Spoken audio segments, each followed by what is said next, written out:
സംഗീത ലോകത്തെ പുതുശബ്ദത്തെ സിനിമാ ലോകവും ഇഷ്ടത്തോടെയാണ് കണ്ടത്. വേറിട്ട ആലാപന മികവുകൊണ്ട് തന്നെ തേടിയെത്തിയ പാട്ടുകളെല്ലാം ഉജ്ജ്വലമാക്കുക തന്നെ ചെയ്തു ഇവർ. അക്കാലത്തെ സിനിമയിലെ പ്രഗത്ഭരായ സംഗീത സംവിധായകരുടെയെല്ലാം പ്രശംസ നേടാനുള്ള ഭാഗ്യമുണ്ടായി ഈ ഗായികയ്ക്ക്. സിനിമയിലേക്കുള്ള എൻട്രി സത്യം പറയുകയാണെങ്കിൽ ഈ കവിത ചൊല്ലലിൽ കൂടെയാണ് ഉണ്ടായത്. അതായത് ഞങ്ങളുടെ മലയാളം പ്രൊഫസറായിരുന്നു അന്നത്തെ പ്രൊഫസർ പി നളിനകുമാരി ടീച്ചർ മരിച്ചുപോയി. ആ ഓർമ്മയ്ക്ക് മുമ്പിൽ തലകുനിച്ചുകൊണ്ട് തന്നെ ഞാൻ പറയട്ടെ, ടീച്ചറാണ് ശരിക്കും ഞാൻ സിനിമയ്ക്ക് വരാനുള്ള ഒരു കാരണക്കാരി. ശോഭന പരമേശ്വരൻ നായർ അദ്ദേഹം എടുത്തിരുന്ന അഭയം എന്നുള്ള പടത്തിൽ ഒരു വോയിസ് ടെസ്റ്റ് നടത്താൻ വേണ്ടി, അപ്പോൾ എനിക്കന്ന് ഞാൻ ഏതെങ്കിലും ഒരു പാട്ട് പാടാൻ പറഞ്ഞു. അപ്പോൾ എനിക്ക് പൊതുവേ ഈ ശോകഗാനങ്ങൾ ഭയങ്കര ഇഷ്ടമാണ്. അപ്പോൾ അന്ന് ഈ മിണ്ടാപ്പെണ്ണ് എന്നുള്ള പടത്തിൽ എസ് ജാനകിയമ്മ പാടിയൊരു പാട്ടുണ്ട്. അന്ന് ആ സമയത്ത് ഭയങ്കര ഹിറ്റായിരുന്നു.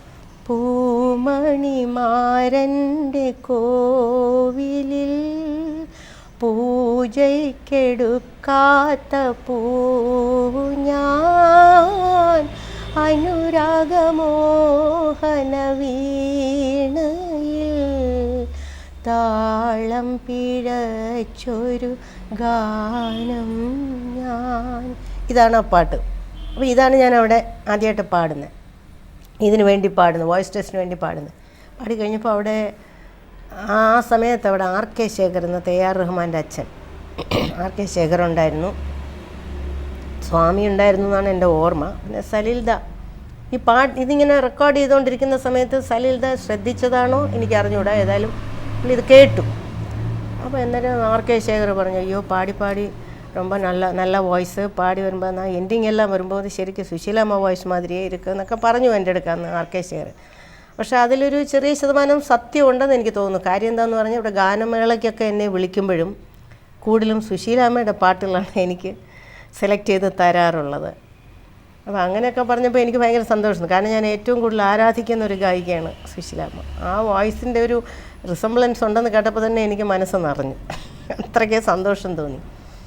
അപ്പോൾ അതുകൊണ്ട് അത് കഴിഞ്ഞപ്പോഴത്തേക്ക് സലീൽദ പറഞ്ഞു, ഒരു കാര്യം ചെയ്യാം, നല്ല വോയിസ്, നന്നായിട്ട് നല്ല ഫീലിങ്സൊക്കെ തോന്നിക്കുന്ന ഒരു വോയിസ് വരുന്നുണ്ട്. അപ്പോൾ ഒരു കാര്യം ചെയ്യാം, നമുക്കിവിടെ ഇതിൻ്റെ പുറകിൽ കവിതയ്ക്ക് പകരം ഒരു ഹമ്മിങ് ആക്കാമെന്ന് പറയും. അങ്ങനെ ഭയങ്കര ശോകമായിട്ടുള്ള ഒരു ഹമ്മിങ് സലീൽദ എനിക്ക് പറഞ്ഞു തന്നു. ആ ഹമ്മിങ്ങാണ് ഇവിടെ സിനിമയിൽ അവസാനം ഇട്ടിരിക്കുന്നത്. ഇത് കഴിഞ്ഞതിന് ശേഷം എനിക്ക് അടുത്ത സിനിമ CRK നായർ എന്ന് പറഞ്ഞൊരു പ്രൊഡ്യൂസർ ശബരിമല ശ്രീധർമ്മശാസ്ത്ര എന്നുള്ള സിനിമ എടുത്തപ്പോൾ ദക്ഷിണാമൂർത്തി സ്വാമി ഈ വോയിസ് പാടും എന്ന് പറഞ്ഞു. ആ ശബരിമല ശ്രീധർമ്മശാസ്ത്രയിലെ ഞാറ്റുവേലയ്ക്ക് ഞാൻ നട്ട പിച്ചകം വയലാർ സാർ എഴുതി സ്വാമി ട്യൂൺ ചെയ്ത്, അതാണ് എൻ്റെ ആദ്യത്തെ സിനിമാ ഗാനം. ഞാറ്റുവേലയ്ക്കു ഞാൻ നട്ട പിച്ചകം ആറ്റുനൂറ്റു പൂക്കുത്തി, ആദ്യത്തെ പൂവുമായി കാവിൽ ഞാൻ ചെന്നപ്പോൾ ആ പൂ ചൂടാൻ ഒരാളെത്തി. സിനിമയിൽ ഒരു പാട്ടുകാരി എന്ന നിലയിൽ കൂടുതൽ ഉയരങ്ങൾ താണ്ടാമായിരുന്നു സുശീലാദേവിക്ക്. പ്രതിഭയുള്ള ഈ ഗായികയെ സിനിമയും ഏറെ ആഗ്രഹിച്ചിരുന്നു. പക്ഷേ സിനിമയ്ക്കൊപ്പം നിൽക്കാൻ പല കാരണങ്ങളാലും ഇവർക്ക് കഴിയാതെ പോയി. ഒരുപാട് പാടിയില്ലെങ്കിലും പാടിയ ഗാനങ്ങൾ കൊണ്ട് തന്നിലെ ഗായികയെ സിനിമയിൽ അടയാളപ്പെടുത്തുക തന്നെ ചെയ്തു ഇവർ. എന്നോട് ദക്ഷിണാമൂർത്തി സ്വാമി പറഞ്ഞു, അവിടെ താമസിക്കണം, ചെന്നൈയിൽ മദ്രാസിൽ താമസിക്കണം, എങ്കിലേ ഇത് കൂടുതൽ ചാൻസസ് കിട്ടുള്ളൂ എന്ന് പറഞ്ഞു. അതനുസരിച്ചിട്ട് ഞാനിവിടെ BAക്ക് പഠിച്ചുകൊണ്ടിരിക്കുന്നതായിരുന്നു. അതുകൊണ്ട് BA പഠിത്തം കഴിയാതെ ഇനി അങ്ങോട്ട് ചെല്ലാൻ പറ്റില്ലായിരുന്നു. അതുകൊണ്ട് BA കഴിഞ്ഞിട്ടേ ഞാൻ അവിടെ പോയി താമസമാക്കിയുള്ളൂ. പക്ഷേ ഇതിനിടയിൽ കൂടെ തന്നെ ഈ ആദ്യത്തെ റെക്കോർഡിങ് കഴിഞ്ഞപ്പോൾ എന്നെ വളരെ അധികം താമസിയാതെ തന്നെ ഈ സിന്ദൂരച്ചപ്പം എന്നുള്ള പടത്തിൽ ദേവരാജ മാഷയുടെ സംഗീതത്തിൽ ഒരു റെക്കോർഡിങ്ങിന് ചാൻസ് വന്നു. അങ്ങനെ ഞാൻ വീണ്ടും ഇവിടുന്ന് തിരുവനന്തപുരത്തുനിന്ന് പോയി. അതാണ് സിന്ദൂരച്ചപ്പം എന്നുള്ള പടത്തിനകത്തെ മണ്ടച്ചാരയും ഒട്ടത്തലയിൽ എന്നൊരു പാട്ട്. ഒരു ഫണ്ണി സോങ് ആണെങ്കിലും അത് വളരെ പോപ്പുലറായി, മാധുര്യമായിട്ട് ഞാൻ പാടിയത്. പിന്നെ അത് കഴിഞ്ഞപ്പോൾ വീണ്ടും ഞാനിങ്ങനെ തിരിച്ചു വന്നുകൊണ്ടിരിക്കുകയാണ്, എനിക്കിവിടെ ഞാൻ പഠിച്ചുകൊണ്ടിരിക്കുന്നത് കൊണ്ട്. അത് കഴിഞ്ഞ് പഠിത്തമെല്ലാം കഴിഞ്ഞതിന് ശേഷമാണ് പിന്നെ അവിടെ പോയി 2 വർഷത്തോളം ഞാൻ താമസിച്ച കാലയളവിൽ കുറേ 3-4 പടങ്ങളും കൂടിയൊക്കെ എനിക്ക് പാടാനുള്ള ഒരു ഭാഗ്യം വന്നു. അതിൽ BN മേനോൻ്റെ അദ്ദേഹം സംവിധാനം ചെയ്ത പണിമുടക്ക് എന്നുള്ള പടത്തിൽ നമ്മുടെ ഇവിടുത്തെ ഗാനക്കുയിലായ എസ് ജാനകിയമ്മയായിട്ട് പാടാനുള്ള ഒരു അവസരം എനിക്ക് വന്നു. അതിൽ വിജയദശമി എന്നൊരു പാട്ട് ഞാനും ജാനിയമ്മയും കൂടെ പാടിയിട്ടുണ്ട്. എന്നെ കൂടുതൽ പാട്ട് പാടിപ്പിച്ചിട്ടുള്ളത് ശരിക്കും പറഞ്ഞാൽ ബാബുരാജാണ്.